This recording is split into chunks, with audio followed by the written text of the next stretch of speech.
Right, yeah. It seems that everybody can see me and everybody can hear me. So, welcome, folks, to the WJS Summit 2021. Then, uh, we're gonna be talking with you about building with confidence. So that how that's gonna work. Then, so first, I'm gonna be talking about Tesco technology and everything that we are building, and what this technology means and everything. And then we're gonna have Ricardo there talking with building with confidence. Hey there. Cool. So yeah. So if you can go to the next slide, then Ricardo, please.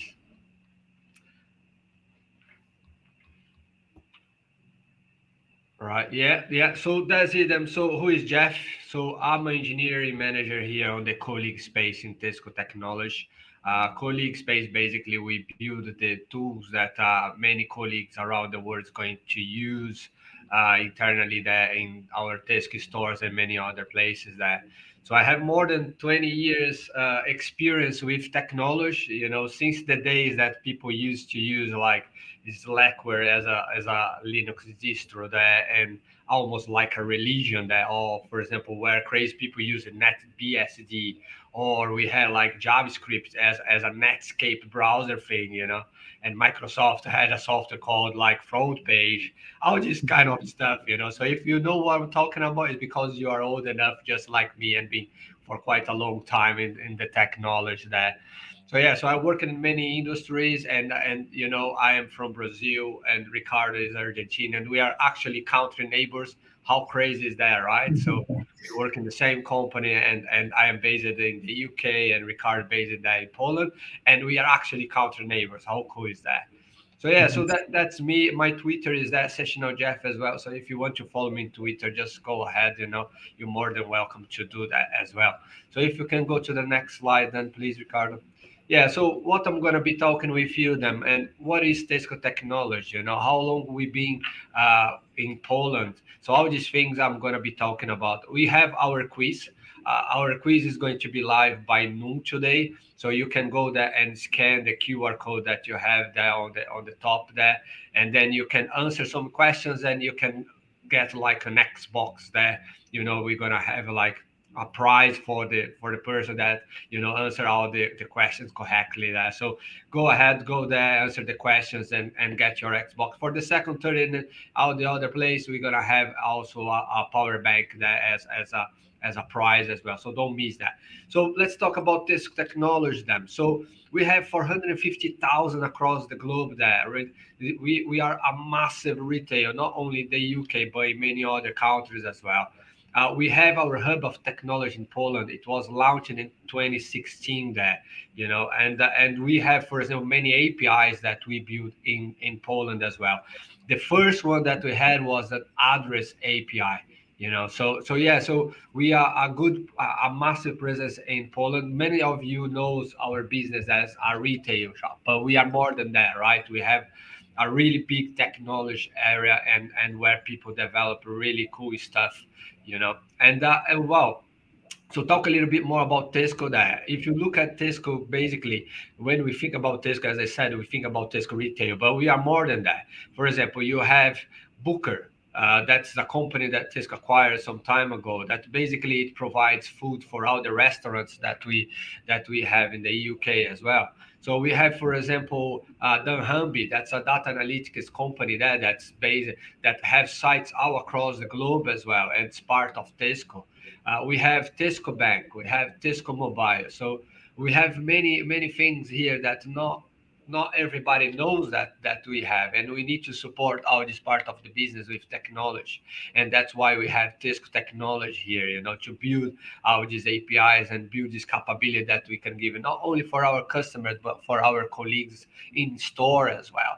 So that's what is excited about working in Tesco technology. And if you think about the load that we get per day, as many people shopping with us, or our 450,000 colleagues that accessing our systems, that's a really good challenge for any engineer in the world, really.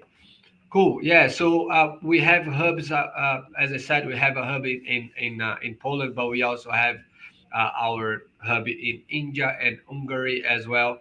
In Poland, our hub is located in Krakow, so that's we are where we are located at. Right, that's cool. Then, so if we can go to the next slide, then please, Ricardo. Cool. Let's talk about what we have launched in the market. That really cool stuff that we are building, and where you can fit and where you can help us to build and deliver these awesome applications. There. So, for example, if you go to a Tesco store, there, basically you're gonna grab all your stuff and you're gonna go to pay that in the till, right? That till that you're going to be using there, we have a new solution called Tesco Chill. So basically, we are modernizing all the chills that we have, and that's building JavaScript. So you have like a front end there that's basically using all the APIs stacked on that machine there, and that application that you see there is basically a web application, that we put it together calling multiple APIs that we have sometimes in that machine, or we call it in the cloud as well. So all the design that was made, we have a user experience team that works together with the front end team and build that solution there. So many people doesn't know that people think, oh, that's application that's it's a C++ application, C# application, or whatever. No, it's actually JavaScript running there and calling many APIs that we have actually at the Tesco too. That's pretty cool stuff. So we have other things that we did it as well. So we launched our first stores that's there that doesn't have any tools. You just grab this stuff there in the store, and then you go out, and then you are charged for that. That's really cool technology. We have Tesco Lab. That's basically a team that thinks about innovation, that thinks about all this cool stuff that we can implement. We have Whoosh as well. That's basically we are delivering much faster now. So you have that app there on your left side on the bottom there that shows a bike there that's gonna pick up your shopping there and it's gonna deliver it to you. So imagine how to build that mobile app that calling the multiple APIs that we have and giving the best experience to the user. And on the right side there, right in the end of the side there, you have like Club Card Plus. Uh, this this this Club Card Plus that we launched. The reason why I put it here is because we launched it really fast. It took like around 3 months for us to deliver the whole solution. Why? Because we have all the APIs already ready for the front end to get those APIs get together and deliver that in the front end experience that. So having all the support, all this base that we already built, that it provides for us the capability of launching things really much faster. You won't take like a massive time that you see what you've been developing in production, with the customer hands and everything. And that's really exciting for any engineer to actually, work in something and see that being launched and being used by millions of users there.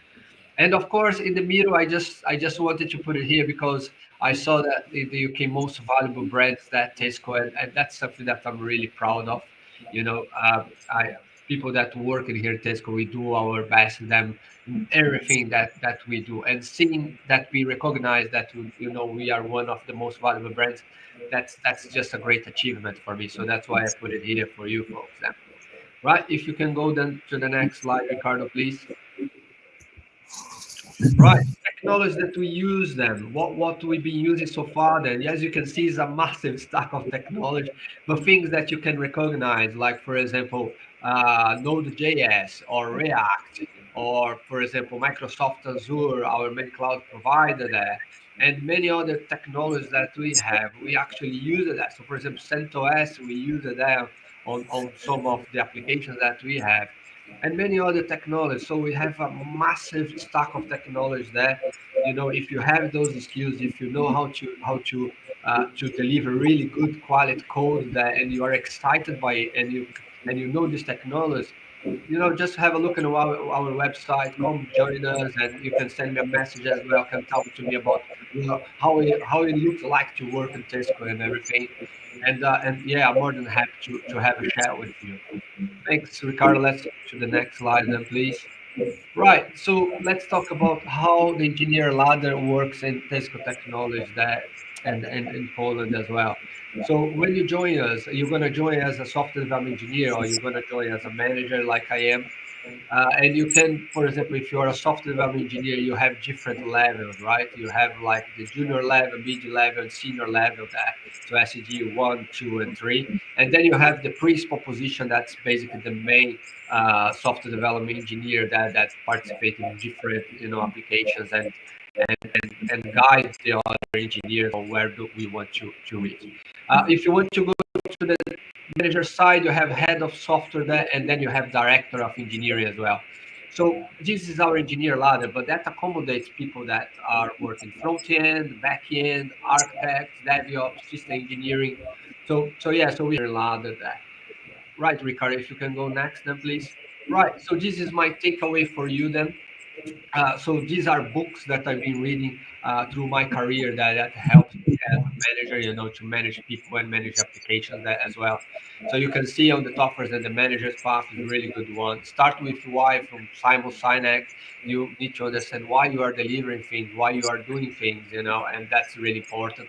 Site reliability engineering from Google, of course, if you work with APIs, you know what I'm talking about.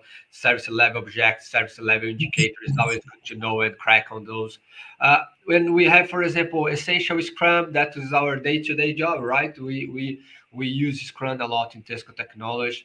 And we also have the one that I love the most is building and managing teams that are distributed there. That's from my friend Alberto. That's an excellent book for you that works with nowadays that everybody is actually working remotely. If you need to manage teams that are remote there, that's the best book. It tells loads of stuff on how to get the most from your team and bring the most quality on your delivery as well. So I totally recommend that book there. Right, so that's me done. I hope that you enjoyed. Don't forget about our quiz that start at noon. Go there, answer the questions, and if you are lucky enough, you're gonna get a really nice prize there. So now we're gonna go with Ricardo with the building with confidence there, and yeah, thank you very much, folks. Catch you all later then. Thank you, Jeff, and thank you everyone for joining us today. As Jeff said, my name is Ricardo Casares. I'm a software developer manager in the code transformation team for Tesco. I'm an open source enthusiast. I really like working with JavaScript, Node.js. I'm eternally learning Polish language. I am originally from Argentina. I've been living in Poland, more precisely in Krakow, for about 5 years. And if you ask me, okay, this is eternally learning Polish for me. So I would like to say that I know Polish, but it's a process and it's getting better and better. Entonces, we can start. So what I want to talk about today is building with confidence. And this is a journey through soft and hard skills with a focus on the JavaScript ecosystem. And this means a bit, we are touching in a very high level all the spots that for me are important when you're building confidence. And we will talk about what is confidence and where you can build it in your applications and teams and in your skills.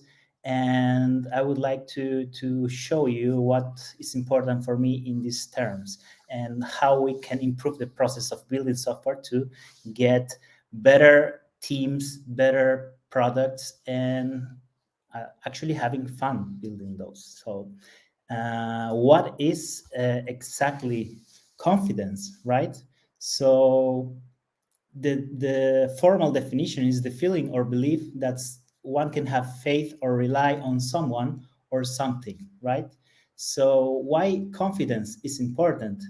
From my point of view, building confidence will be the mechanism by which you will try to create an environment of trust in your team, between teams, and eventually across your whole organization.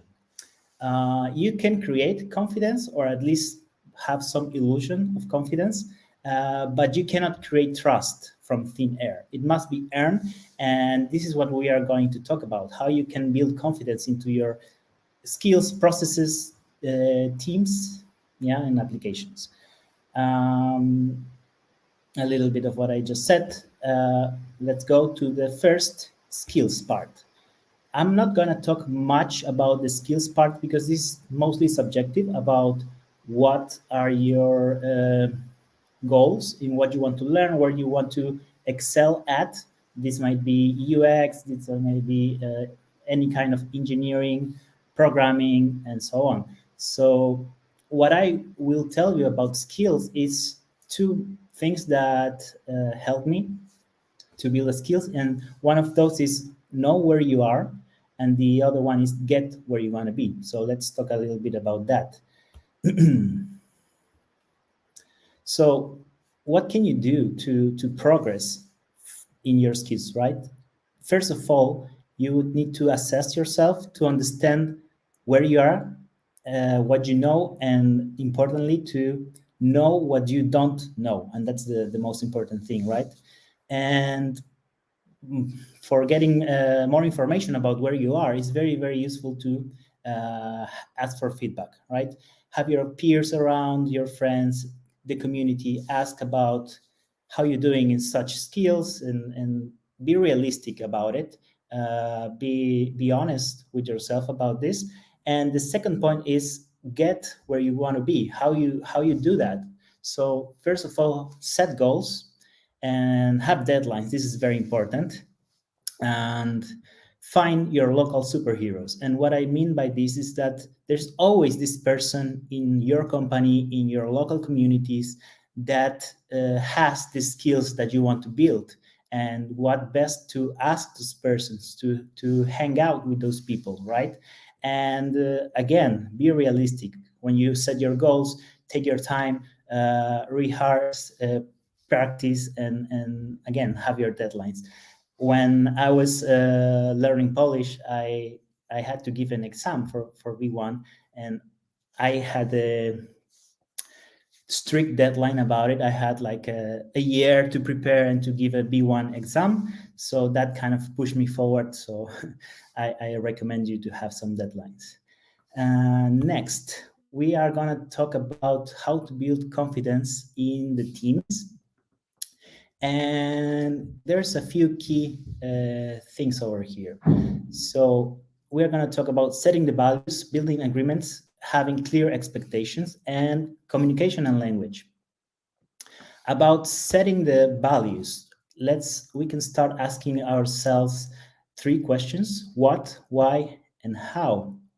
This is important to have a discussion with your team. Even though you have a manager role or you have developer or team lead role, any role you have in your team when you're working with the people. And once again, the team you will be working on is the people you will spend 1/3 of your week with. So this is a lot of time. And it's very important that everybody's on the same page and understand what are the values and to build them together. Yeah. So ask yourself what is important in your workplace, what you want to expect from your colleagues, from your team. Why? Yeah, for whom are we doing this? Who is our client, and what are their needs? And how you're going to do it? It's many ways, but you first of all, can you put yourself in the shoes of your customers? Try to use your product as they would use it, and try to build empathy toward that. And after a brief discussion with your team, agreeing what are your values, you will find that some of them are repeating. Some people has the same ideas as you, and from that list you can start building. For example, transparency, honesty, ethics, and so on. Find the list of what are your core values and write it down somewhere, and then you can start discussing and building agreements, where is we're going right now. So when building agreements, it's important to say, and that everybody on the team is on the same page about what is our preferred way to work, which are our ideal conditions of working, how do you like to learn new things? Yeah, what things do you need from your team?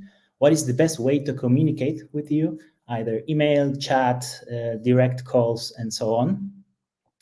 And most importantly is how we can work in a way that will leverage our values. So talking about the previous meeting you had with your team, talking about the values, when you build agreements, try to build agreements that will empower those values. Yeah. It's a really good practice when you're having different meetings in the team to build upon of them. If you are a fan of functional programming, think about your meetings as functions with inputs and outputs. So one, it's fitting the other, and this way you will be creating a sense of movement, and you will be actually making decisions and having agreements at your work.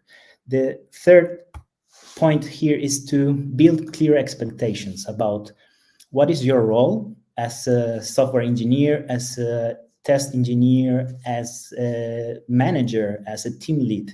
It's very, very important to have these distinctions. And a good experiment or exercise for this is to have another kind of kickoff meeting to when you're meeting with your team, when you're starting to do some project, to have clear expectations and definitions about what everyone will be contributing to the team. And it's very important to define what are your team goals, to understand the impact, the personal impact of what you do, and to clarify who does what. And as I was saying, there's a really nice exercise about this that you can write in a piece of paper, in docs, whatever it is. What do you think your role is? And then you can think about the roles of your teammates and define what do you think their role is. And then you can compare, and I can assure you, you will find really, really interesting things over there. So talk about it, take the time, and learn new things about what is everyone supposed to do there. And lastly, there is the communication and language. Yeah, when you're working in a team, in a project with many people, or at least more than one people involved, you cannot not communicate. Poor communication will create more work. Pure communication will create misunderstandings. Pure communication will hurt people's feelings, and definitely will add delays to our work. So be mindful about your words when you're writing in your native language or in the foreign language. Take the time to learn how to express your thoughts in a way that won't be misinterpreted. Because if something can be misunderstood, then it probably will. And as well, nowadays it's very, very more common to work on a remote basis with people in different time zones and so on. So it's very important that you will set up what will be your preferred way of communicating. Yeah, this will be synchronous, that I need to reach you in the chat and you need to reply to me fast or not. We'll be just talking by email. We will just write documentation and talk over Jira tickets. Let's, I don't know, agree on that. And the most important of all is to review your agreements. Take the time to review your agreements together with your team. The working place is a dynamic place, and many of you are familiar with the term agile, and I think teams are also agile in the processes they set and the roles that they have. So take the time to periodically review that. Things change and you need to adapt. So now let's talk about a little bit of how to build confidence in your applications. And I want to give you a high-level overview about what I think are ways to build confidence in your application. So let's talk about the local environment, development experience, and a little bit of automation. By the end of the talk, I want to give you some quick examples of a little project I have going on for some time, and I want to share some details over there. So local environment, yeah, there is no place like localhost, and this is really, really nice, but there are some problems that most of us have faced sometimes, and these are in the lines of it works of my machine. So here you have some problems with the reproduction of your environment, local environment in different machines. So this might be connected to different software versions and so on. The other thing is that it might be painfully slow. Sometimes you're working with the APIs that are hosted in the other side of the world. So starting your local environment can be really, really painfully slow. Then you have another problem that it's not a bug, it's a feature, and this is kind of common if you are inheriting some systems, and probably you inherited them without any documentation, and it's really hard to know whether something you are fixing was a bug or it was intended to work that way. And the other problems you find with the local hosts is that sometimes it's impossible to recreate as in production. There are many systems that, for example, are really distributed, so you cannot really build this platform in your local environment in a reliable way, and these kind of things. But all these problems are really affecting us, and it's really affecting our confidence. So let me show you how this works a little bit, this kind of system of when things don't work or when they work. So let's go to the next slide, and you will see here, this is a local environment represented as a system. And on the top corner, you have tested code circle. The way to read this is that you stand on one of these circles and you think, what happens if I have more of this? So let's think that I'm standing on the tested code. What happens when I have more tested code? The more tested code I have, the less bugs probably I will be creating. The more bugs I have, probably the less work I can do, and the less confidence I will have. Yeah, when I'm creating a lot of bugs, I don't know really if I can trust this application or not. So my confidence is being decreased. When I'm standing on the confidence point of view, the more confidence I have, the more performance I am. The more performant I am, the more work I can do. And if you read a bit about system thinking, this is a reinforcing loop. And reinforcing loops can be positive or negative.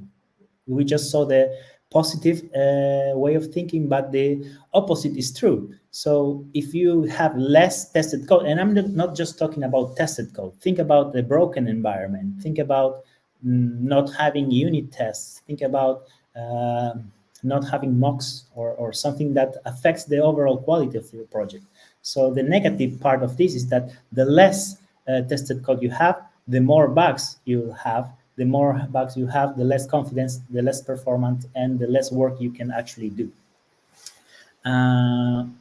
So let's move on to the developer experience part. And all of that we just talked about, it really affects the developer experience. So let's try to define what is developer experience, because this is a term that is being heard a lot lately, and many people have many different opinions about what it is.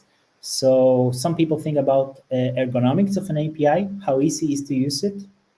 And for example, when you use GraphQL, it's really easy to make queries because it feels that you're just writing JSON, right? Then people talk about tooling around specific technology, like you prefer Vue because it has a nice ecosystem and have a CLI tools, or you prefer React because it has the Create React app and a whole other ecosystems. Finally, great documentation, it makes to the developer experience. So when people talk about developer experience, it also talks about this. Interactive and really nice documentations are really contributing to this. And finally, the coding experience using some particular tool. So this is about how it feels when you're writing the code. So for example, when you're using TypeScript in VS Code, you have a few added properties like code browsability that you can go around and you know the types of each of your classes and functions. So this is a bit of, also as well contributing to the developer experience.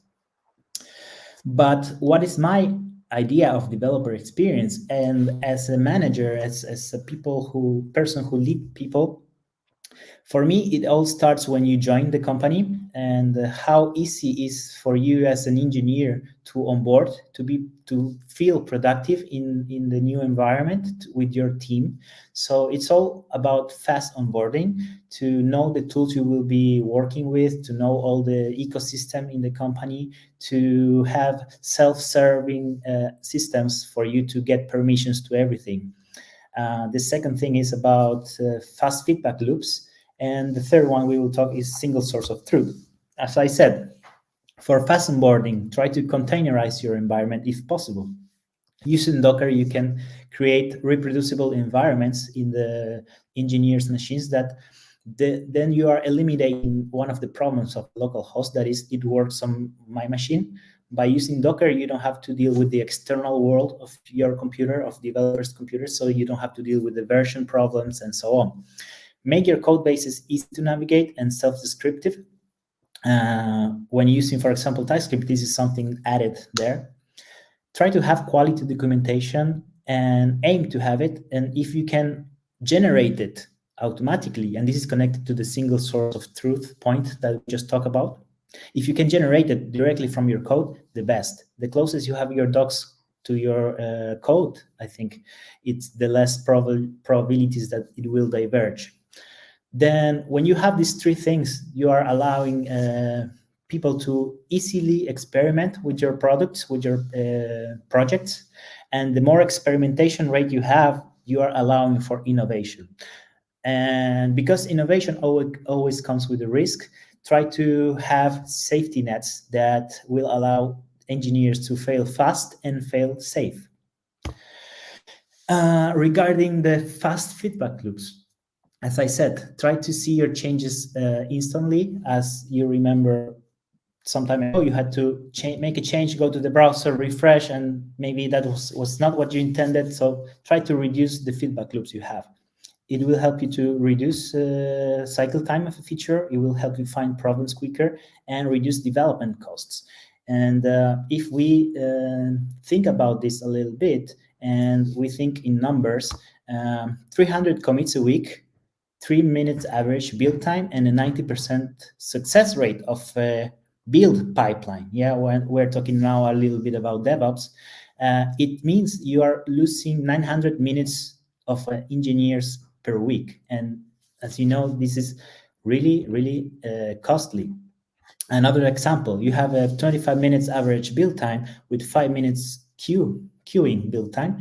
Again, with the 90% success rate, this means that every time you run your build, it costs you around $50 per build. So think about if you want to pay that every time you push a commit to your pipelines, right?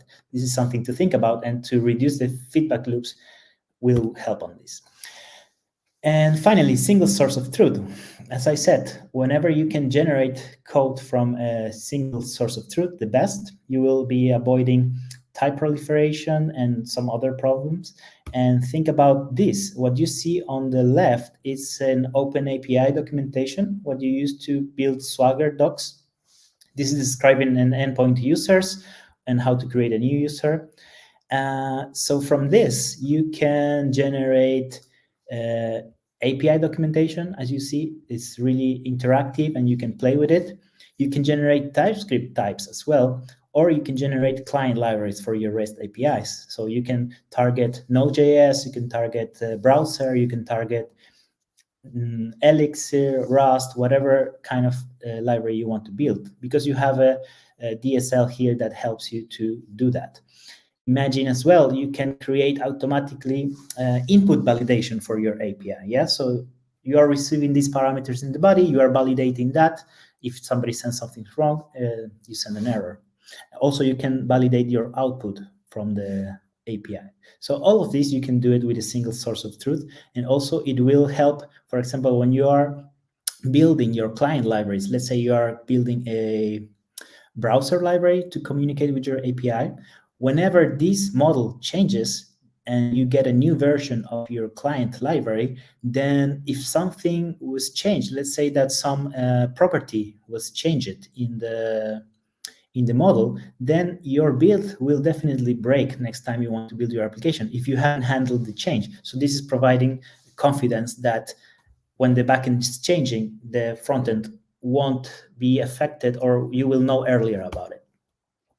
And how you do all these things, and the word is automation.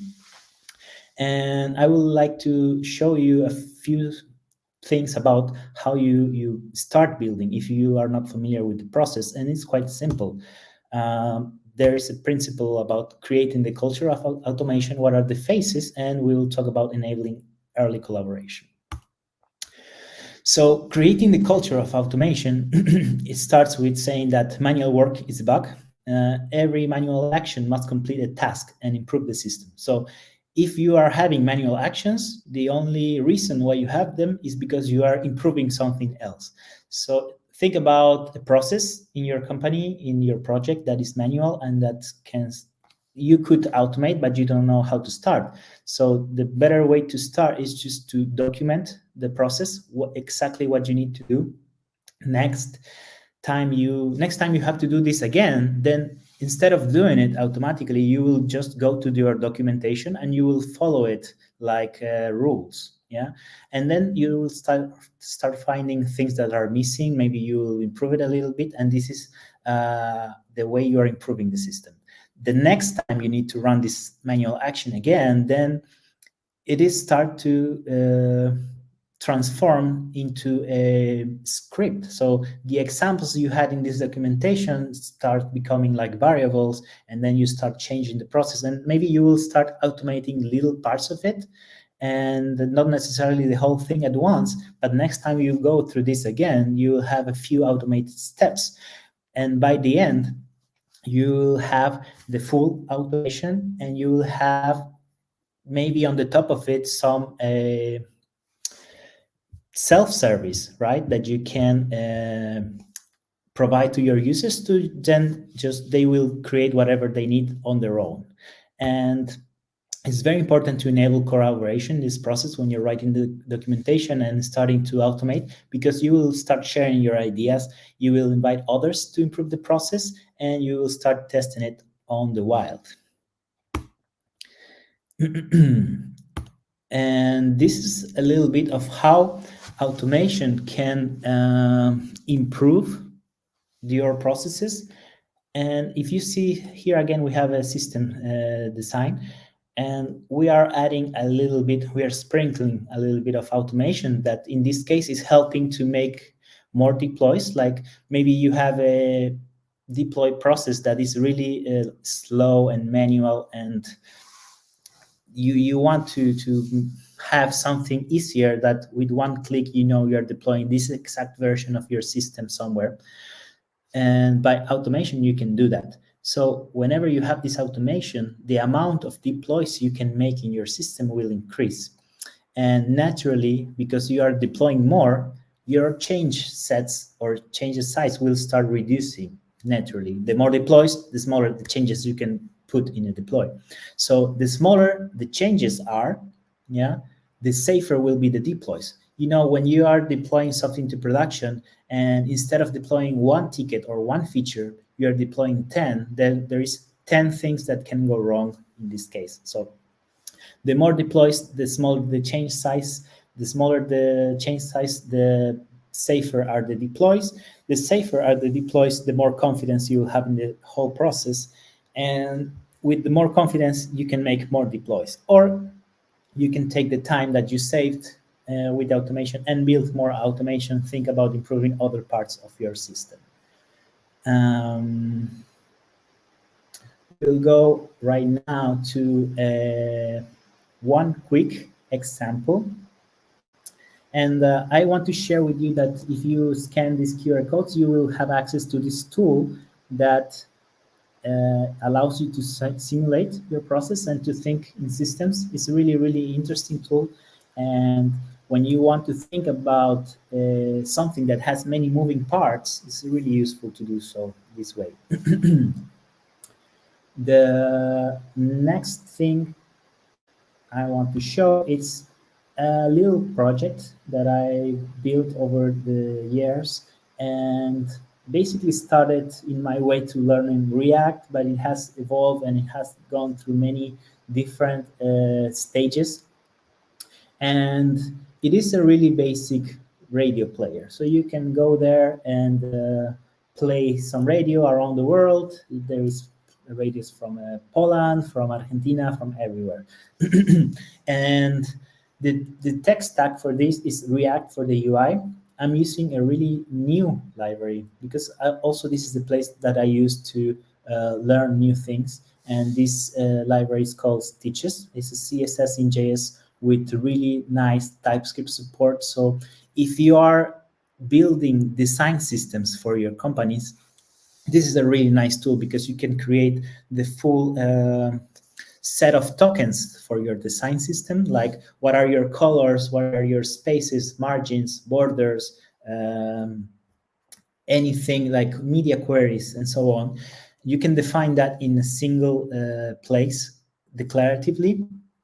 And then when you're trying to consume this design system in your components, in your applications, you will have TypeScript support, which is really valuable because sometimes you don't know what the color for some logo or some place of the application was.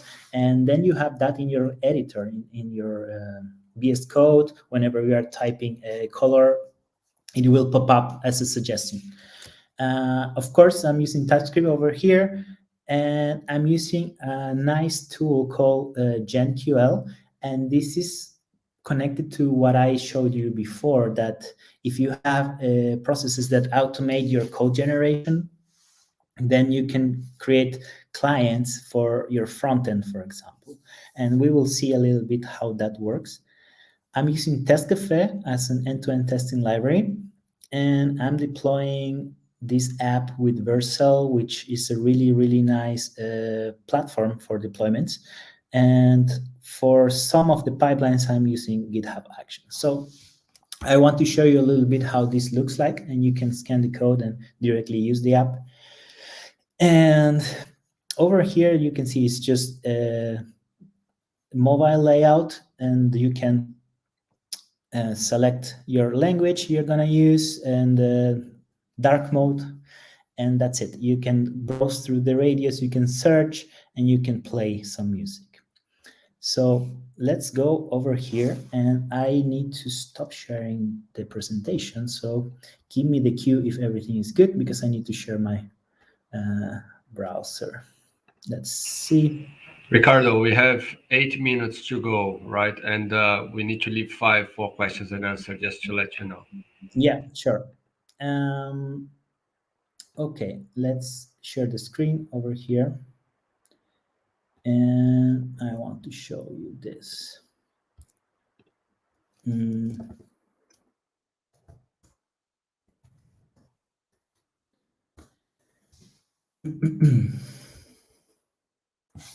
Okay, so this is the project, and this is the app I want to show you.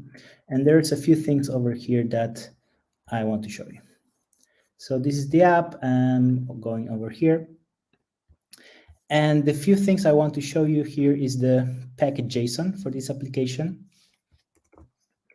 And there is the post install. So when you are installing your dependencies, there is a post install script that calls the generate script. And this is calling this tool GenQL. So what this GenQL is doing is taking my GraphQL schema, because this app has a GraphQL schema, and it's building a code, and it's generating code to a folder in my project called .generated/GenQL. And this runs every time I install my application.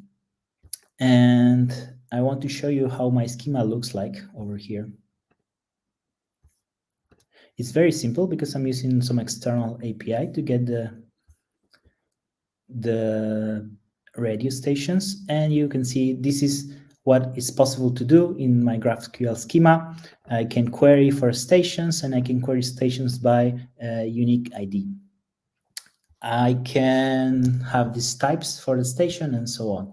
So every time I'm building the application, this tool is reading my schema, which is in this case my source of truth, is building my client library, and then I can just use that, and I can show you how that works. If I go to GraphQL and the hooks, these are just React hooks, and I'm using this client that is being imported from my GraphQL. So you can see that I have generated types, I have generated client, and the inputs for it. So I can just call in this line client.query, and this will be auto completed for you in the editor. And if you want to see how this works, I can make a change in my GraphQL. So let's say that in general, you will have some team that is working with the GraphQL endpoint or with your backend. If it is a REST API, then you will have some kind of DSL like this. So let's say that I change this query to be search stations instead of just stations. And let me show you, I will create update schema. And let's say I'm creating a new patch for this. What is happening right now is that my application will try to build, and because the query changed, then the types definition have changed. And because my application is not ready to handle those changes, the problem is that if I don't have, for example, good typing, a solid and sound type system, then I won't catch this error until I go to the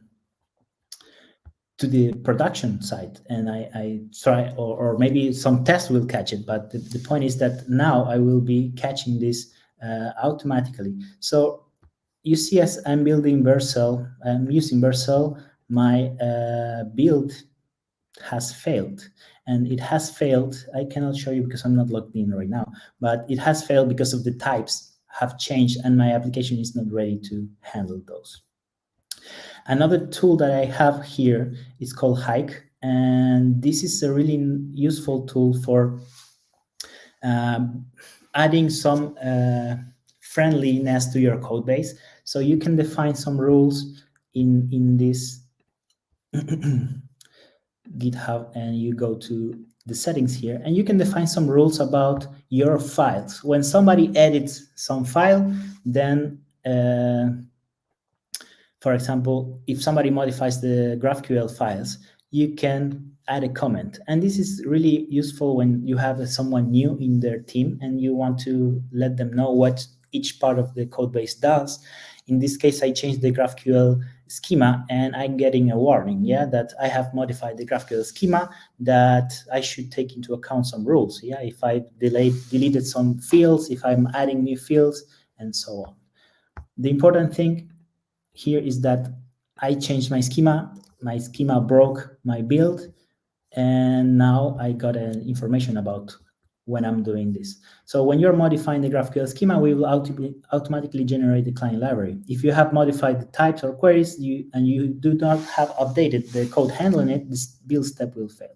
So this helps your new developers to understand easily, and it helps you with the code reviews because you don't have to comment everything out yourself. How we on the time? I think we have 2 more minutes. I think that's now it's time for question and answers. Ricardo, if you can just wrap it up, please. Yeah, so wrapping up, try to build confidence into your teams, into your applications, into your pipelines, and basically you can explore, and we can have a chat later on to see more demos of what can you do. And I believe that's it from my side. Thank you, everyone. Thank you, Jeff. And I'm coming back to the slides. So, yeah. Thank you. And one more notice is that we are hiring, so you can go to our booth and ask any questions. Right. So let's have a look at the questions that we have then. So do I understand correctly that app is written React Plus and you use GraphQL in it? Yes, it is built on React. It is also using GraphQL, and it is using Next.js. So in the API roads, I built a mini GraphQL server, so you can ask queries for that. Right. I am currently in the process of job hunting. From your experience, do you think soft skills are worth including in your CV? Can I answer that then, Ricardo? Yeah, definitely. Right. So yes and no. I don't think that you should put it your soft skills on your resume there. Like, for example, I have collaboration, I have empathy, I have this kind of stuff. But you should put it what is your experience on it. So, for example, Tesco have 5 leadership values. That's innovation, resilience, responsibility, empathy, and collaboration. So I would put it like, how did you display empathy? How did you display it collaboration when you had your past experience there? So, for example, I collaborate really well with my colleagues, and I had the empathy on this scenario, or I did innovation when I show it how to do that process on that tool. So I would put this kind of stuff in your resume, and I think that's really cool when you actually look at the resume and you see that person there with all those values, all those soft skills on it. So I hope that answers your question.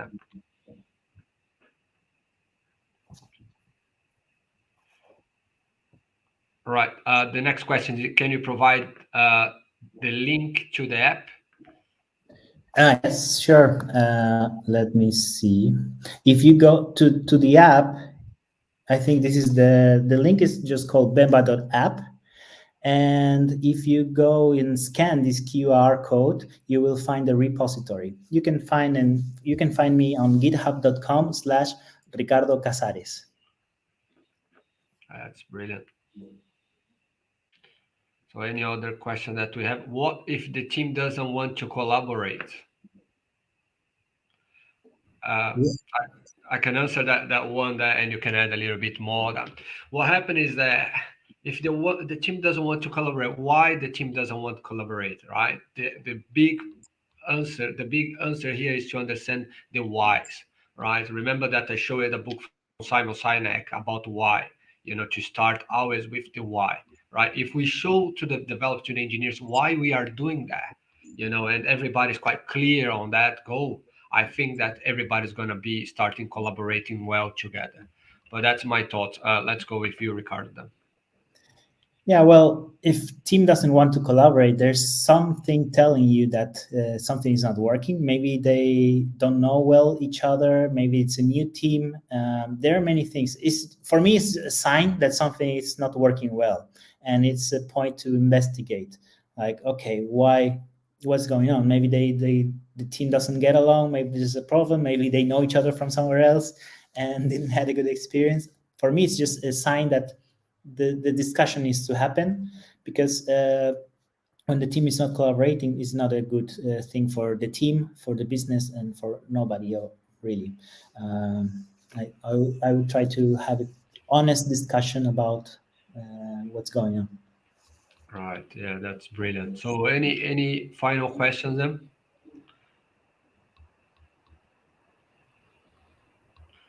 All right, that's all the questions from our viewers. Thank you, and see you soon. All right, thank you very much, folks. I really appreciate you joining us, and catch you all soon then.